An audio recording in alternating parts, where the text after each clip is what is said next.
Milosť vám a pokoj od Boha nášho Otca, od Pána a Spasiteľa Ježiša Krista. Amen. Bratia a sestry, dnes chceme ďakovať Pánu Bohu, lebo On sa stará o požehnanie záhrad, lúk, lesov aj sadov. On je ten, ktorý je dobrý Boh, ktorému na nás záleží. A preto chceme sa radovať, lebo máme dôvod na radosť. Aj dnes nás Božie slovo chce viesť radosti a vďačnosti, a preto z úctou proti slovu Božiemu povstaňte a vypočujte si slovo Božie tak, ako je napísané v liste Filipským kresťanom v 4. kapitole verša 4. po verš 6. takto. Radujte sa v Pánovi vždy. Opakujem, radujte sa. Vaša dobrotivosť nech je známa všetkým ľuďom. Pán blízko. O nič nebuďte ustarostení, ale vo všetkom s ďakou predkladajte Bohu svoje žiadosti, vo všetkých svojich modlitbách a prosbách. Amen.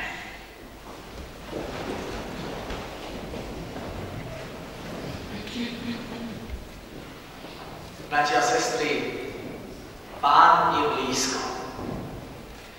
On prichádza, on je tu. A tak sa môžeme spolu pýtať, ako máme žiť, keď vieme, že On príde. Ako máme žiť, keď vidíme to Božie požehnanie vo svojom živote? Viete, úrody sme zozberali, zásoby máme nachystané aj na zimu. A tak sa môžeme pýtať, ako máme jednať vo vzťahu k Bohu, vo vzťahu k ľuďom, vo vzťahu k sebe sami.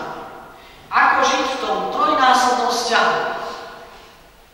Ako žiť v tom trojnásobnom vzťahu, keď vieme, že Boží súd prichádza? Že Pán čoskoro príde. Už skúsme si tento text rozobrať a pozrieť sa na neho postupne. To prvé, čo vidíme, je to, ako máme žiť vo vzťahu k Pánu Bohu.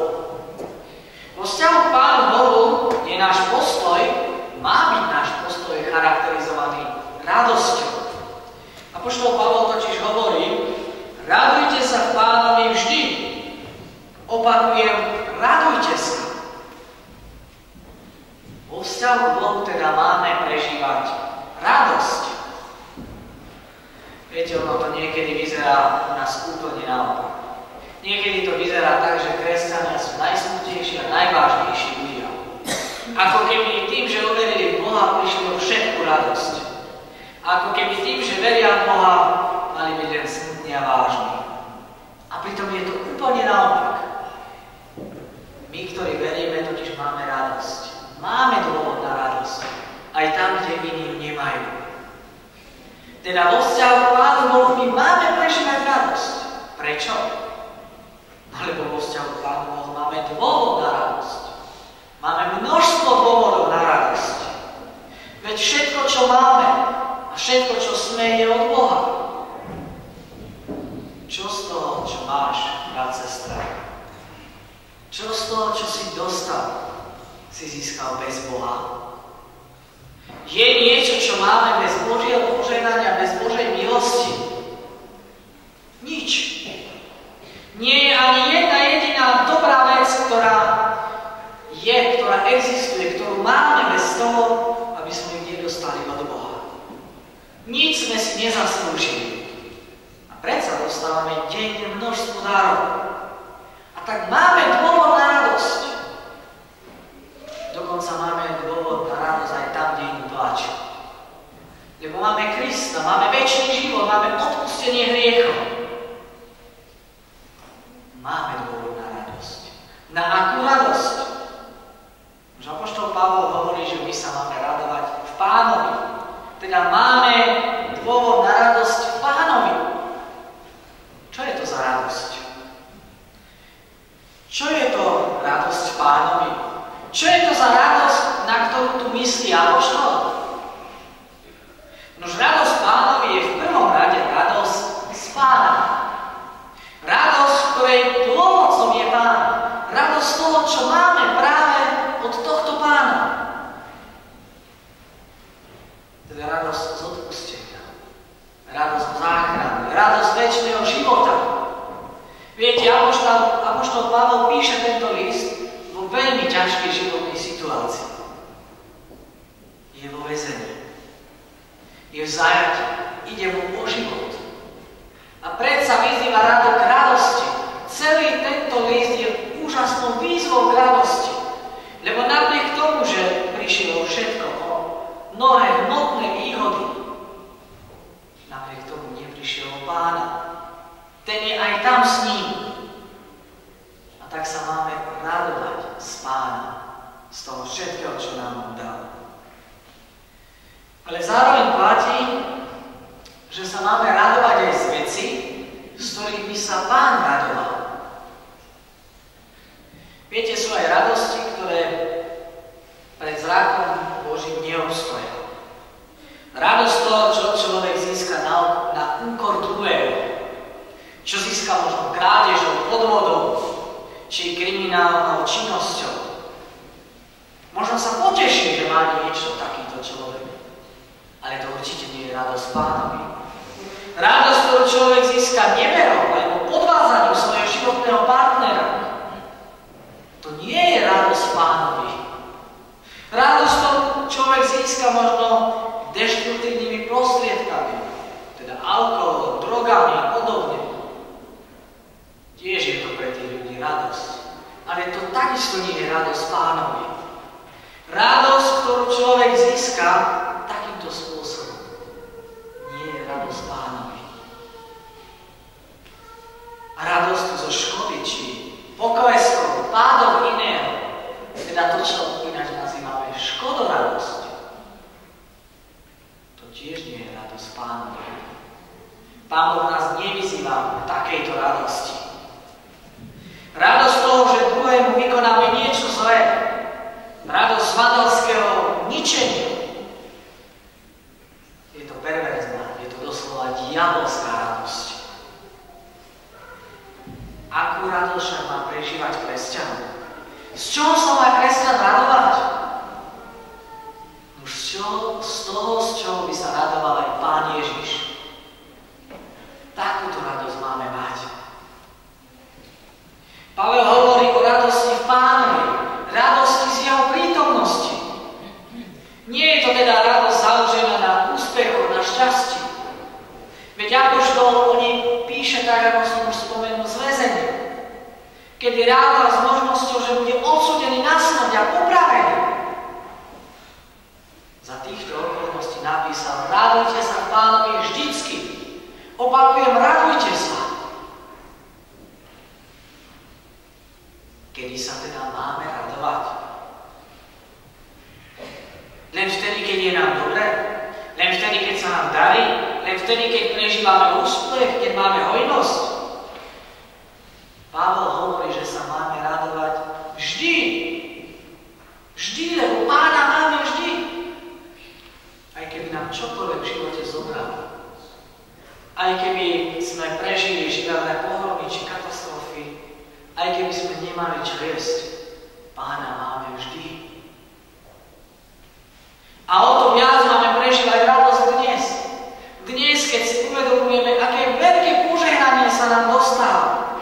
Keď si uvedomujeme, že sa živíme nielen z práce svojich rúk, ale že sme živí predovšetkým z Božej štedrej ruky. Že On našim rukám, našej práci dáva požehnanie, aby tá naša práca na poliach, na lúkach, v sádoch, v lesoch nebola zbytočná, nebola daromná. Pavol hovorí: radujte sa v Pánovi vždycky. Opakujem, radujte sa. Pavol to tu opakuje. V tomto liste to niekoľkokrát opakuje. Vyzýva nás k radosti. Lebo, bratia a sestry, kto má väčší dôvod na radosť ako my? Radosť je ovocím ducha, tak to píše Pavol aj v liste Galatským. A hneď po láske, hneď na druhom mieste. Je tam taký zoznam ovocia ducha, ale radosť je hneď druhá. To je niečo úžasné. Kresťan má byť človekom lásky a radosti. Kresťan má prežiť prežívať radosť, lebo má dôvod na radosť. Vo vzťahu k Pánu Bohu máme vždy dôvod na radosť. To druhé, na čo sa chceme pozrieť, je vzťah k blížnym. Aký má byť tento vzťah?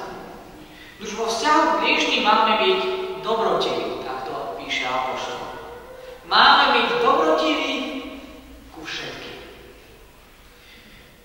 Viete, bratia a sestry, dobrotivosť, ona je vnútorným prejavom človeka, ktorý zažije Božiu blízkosť a Božiu prítomnosť vo svojom živote. Dobrotivosť je prejavom človeka, ktorý na svojom vlastnom živote prežil Boží požehnanie, ktorý na svojom vlastnom živote prežil Božiu dobrotu. Mnohí hovoria, že kresťan má dávať tak, aby o tom nikto nevedel, že dáva. Neviem, aký máte vy názor. Niektorí, keď napríklad darujú ako Bohu známy, niektorí darujú s tým, že povedia meno. Poznám ľudí, ktorí tvrdia, že to má byť iba tak, a iní zase tvrdia, že to má byť iba tak. Nuž, na jednej strane je pravda, že kresťan nemá dávať preto, aby jeho niekto chválil. Aby jemu za to niekto ďakoval, že ty si daroval toľko a toľko. Veď on nedáva zo svojho. A preto ani nie je dôvod na nejakú chválu.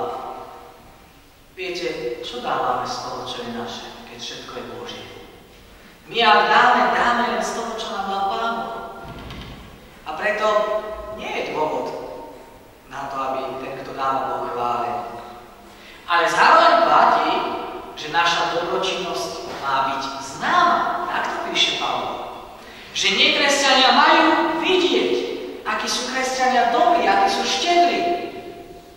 Naša dobrotivosť má byť známa všetkým ľuďom, hovorí apoštol Pavol. Je na nás vidieť dobročinnosť. Alebo lepšie povedané, má na nás byť čo vidieť? Máme čo ukázať svetu? Máme dobrotivosť, ktorá stojí za to, aby si ju iní všimli? To sú vážne otázky aj na nás. My sme totiž veľmi veľa dostali. Aj tento dnešný deň je svedectvom o tom, že nám Pán Boh veľmi veľa dal a dáva. Aký teda máme dôvod na dobrotivosť? Máme byť dobrí, pretože nám Pán Boh dal viac majetku, viac úrod ako neveriacim, ako nekresťanom? Vôbec nie. Dôvodom dobrotivosti je to, že Pán je blízko. Toto je a má byť dôvodom, prečo my máme byť iným dobrí. Pavol hovorí, buďte dobrí, aby to všetci videli, lebo Pán je blízko. My máme byť dobrí, aby aj iní boli zachránení, kým nepríde Pán. To znamená, že na jednej strane to, že my máme byť dobrí, lebo je tu pri nás Pán a On vidí naše jednanie. Preto máme byť dobrí. Na jednej strane preto, lebo Pán je tu. On to vidí. On je tu aj teraz. On vidí, či sme dobrí. On vie, ako jednáme. On vie, či sme ochotní podeliť sa. Či sme ochotní dať tým, ktorí majú menej ako my. On vidí aj to, aký sme štedrí. Keď dávame milodár, keď dávame na oferu. Aký sme štedrí, keď sami dostávame hojnosť Božieho požehnania. On to vidí.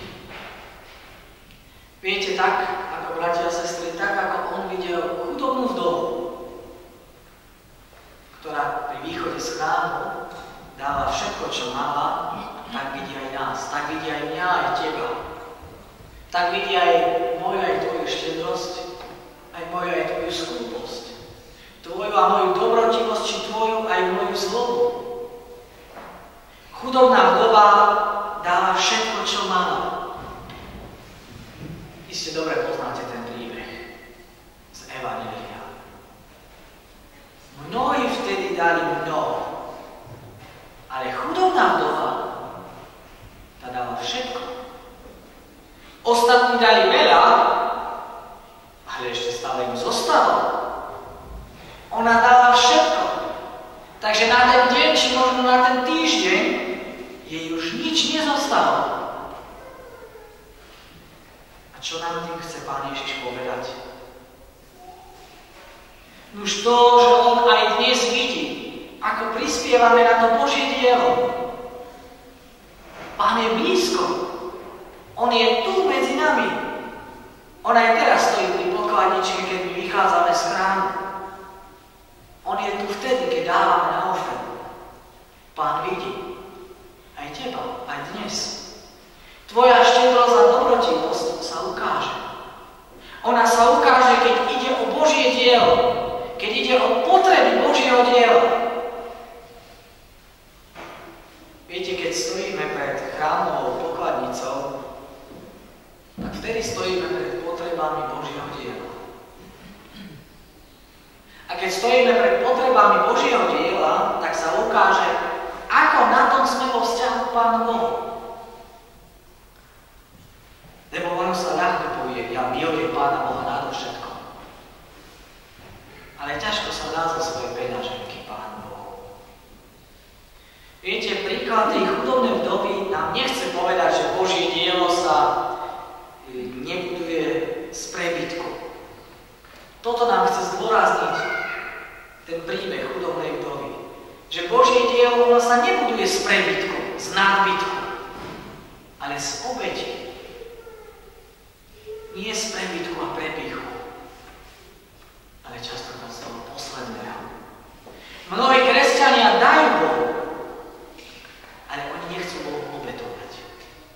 Oni chcú slúžiť Bohu, ale z prebytku, z toho, čo im zvýši. Viete, ja som mal jedného známeho, ktorý povedal, pán farár, ja teraz podám športku a ak vyhrám, vtedy ešte boli koruny, tak 1 000 000 korún darujem cirkevnému zboru. Viete, ono sa ľahko rozdáva z toho, čo nemáme. Ak vyhrám, tak dám.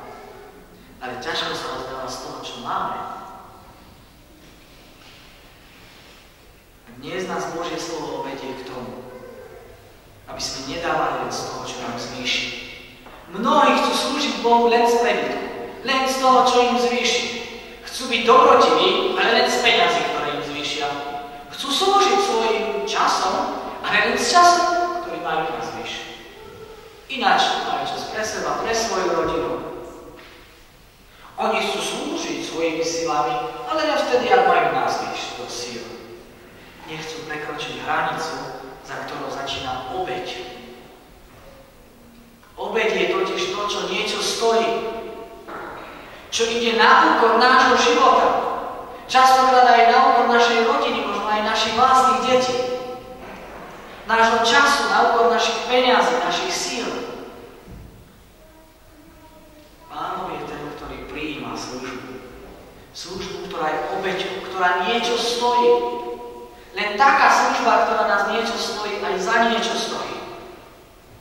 Bratia a sestry, na obeti sa ukáže, za koľko nám Pán Boh stojí.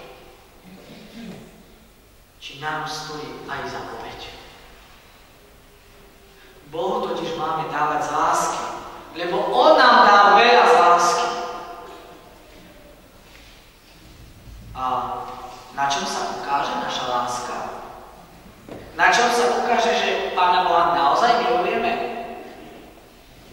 Už nie v pekných slovách. To vie povedať hocikto. Ale na obeti. Tak ako platí, že Pán Boh miluje svet. A čo urobil pre svet, keď ho miluje? Len tak povedal, ja vás mám rád. Nie, on poslal svojho syna a obetoval sa. To je láska, ktorá sa obetuje. A keď my hovoríme, že milujeme Boha, takisto to dokážeme jedine obeťou. Takisto to platí aj zo strany človeka. Božie dielo začalo obeťou Pána Ježiša Krista. A Božie dielo pokračuje v životoch tých, ktorí seba dávajú ako obeť, ako dar. Kto prijal Krista, tomu Kristus zmenil život. A tomu Kristus zmení život aj v otázke majetku, aj v otázke peňazí. Pán Ježiš chce hovoriť aj do tvojho života, aj do tejto oblasti nášho života. On chce vládnuť aj nad našou peňaženkou. A práve naša dobrotivosť je takým prejavom toho, či skutočne vieme, že Pán Ježiš je tu. Či skutočne vieme, že On vidí naše jednanie. Že On stojí pri tej pokladničke, keď vychádzame z chrámu Božieho. Tak ako vtedy videl chudobnú vdovu, tak vidí každého z nás. A tým druhým dôvodom na dobrotivosť je však aj to, že Pán je blízko nie len tu v chráme Božom, že vidí, ale Pán je tu blízko so svojím súdom. On bude súdiť aj nás. A my to na rozdiel od neveriacich dobre vieme. My vieme, že aj nás čaká Boží súd. My vieme, že sa budeme pred Pánom Bohom zodpovedať za to, ako sme žili. Aj ty, brat, sestra, a ja budeme stáť pred Božím súdom. A preto máme žiť iný život. Život plný dobroty. Lebo vieme, že Boží súd je blízko. Boh nám dal veľa. My, kresťania, sme veľmi veľa dostali a prijali. A preto môžeme a máme z toho aj rozdávať. My máme dôvod na dobrotivosť, lebo k nám bol a k nám aj je Pán Boh dobrotivý. Viete, ak niekto povie, ja verím v Boha, ja si cirkevný príspevok nezaplatím. Je to iba slovo.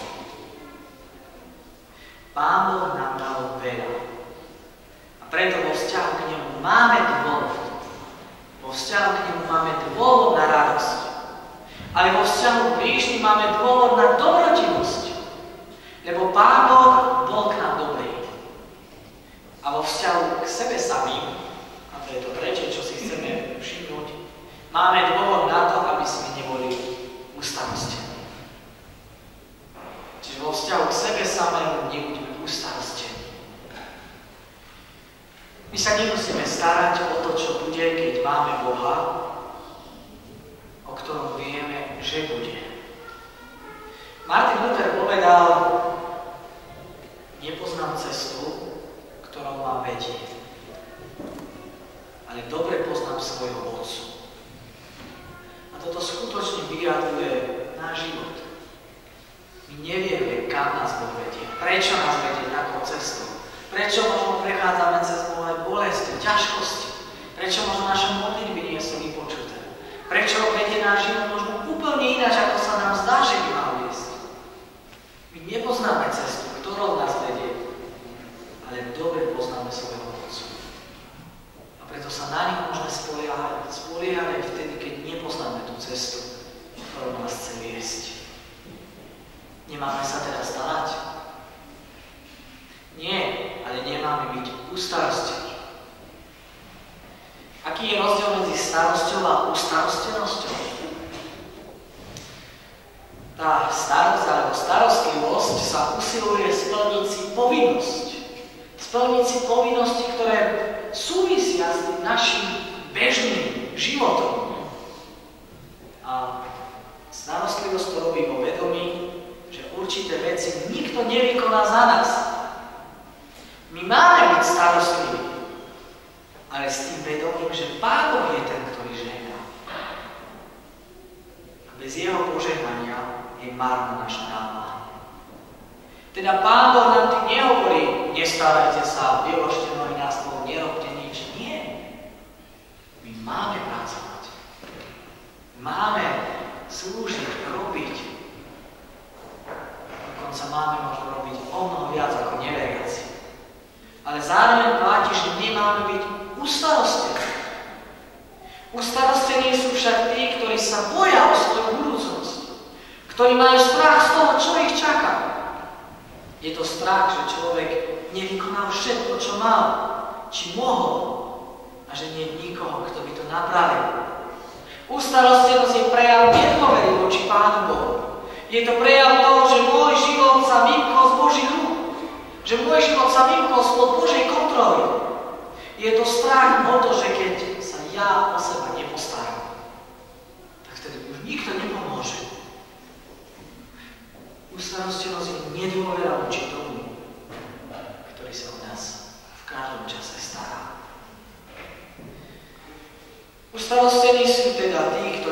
boja o svoju budúcnosť, ktorí majú strach z toho, čo ich čaká, ktorí nerátajú, že aj keď neviem, čo bude zajtra, viem, že Boh zajtra bude. Myslí tým Pavol na to, že kresťan nebude mať teraz žiadne starosti? Myslí na to, že veriaci prežije život bez problémov, bez bolesti, bez ťažkosti? Vôbec nie. Veď sám Pavol prežíval starosti. Veď on sám je vo väzení. On hovorí, všetky svoje starosti však predkladajte Bohu. Svoje starosti predkladajte Bohu.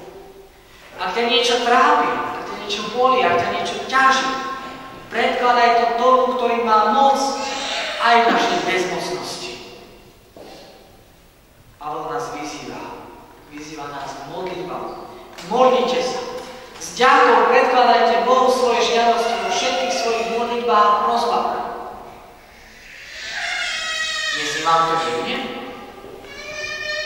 Skutočne máme s ďakou predkladať Bohu svoju budúcu? S ďakou predkladať svoje bolesti a starosti? Áno, je to tak. My môžeme a máme s ďakou predkladať Pánu Bohu aj svoje starosti a bolesti, aj našu núdzu a biedu, lebo vieme, že On sa postará. My vieme, že keď už nevieme, ako ďalej, On vie. A nie len, že vie, to by nám veľmi nepomohlo, keby o tom len vedel. Ale On aj má moc. On má aj moc, aby nám dokázal pomôcť. Aby nás vyslobodil, aby nás vyliečil. On sa postará. Boh vie o našich starostiach. On o nich vie skôr, ako my ich vôbec vyslovíme. Skôr, ako sa za ne začneme modliť, ako za ne začneme prosiť. Preto môžeme a máme Pánu ďakovať. Lebo On vie, čo potrebujeme. Vie, že to potrebujeme. A On vie aj, ako nám môže pomôcť. Bratia a sestry, Martin Luther, keď prežíval svoje starosti, tak raz večer po vykonaní mnohých prác povedal jednu vetu, ktorú ja osobne mám veľmi rád. Mám veľmi rád tú myšlienku, ktorú povedal, a ja ju častokrát používam. On keď tak pozeral z okna svojej izby, tak povedal asi toto. Pane Bože, čí je tento svet? Môj alebo tvoj? Tvoj. Ja idem spať a ty sa starej. Táto veta, bratia a sestry, táto myšlienka nádherne vyjadruje práve zvesť dnešného textu. My môžeme v pokoji a dokonca s radostným srdcom ísť spať, keď sme vykonali všetko, čo sme mali. Keď sme boli štedrí a dobročinní k iným. Lebo Pán Boh sa postará o všetko to, o čo sme sa my sami nedokážeme postarať. A toto, bratia a sestry, platí aj pri nás. Že po našej dobročinnosti môžeme prežívať radosť voči Pánu Bohu, že On sa postará. Želám vám, aby toto ste prežívali. Aby my sme boli spoločenstvom, na ktorom je vidieť, že sme dobrí k iným. Aby sme boli spoločenstvom, na ktorom je vidieť, že sa radujeme. Lebo vieme, že máme viac, majú všetci ostatní. Aj keď možno menej v peňaženke, či na účte, viac ako všetci, ktorí žijú bez Boha. Lebo máme večnosť. Máme Krista. A preto sa nemusíme ničom báť. Neboj sa, brat, sestra, On sa postará o všetko, čo prežívaš. Len mu to vlož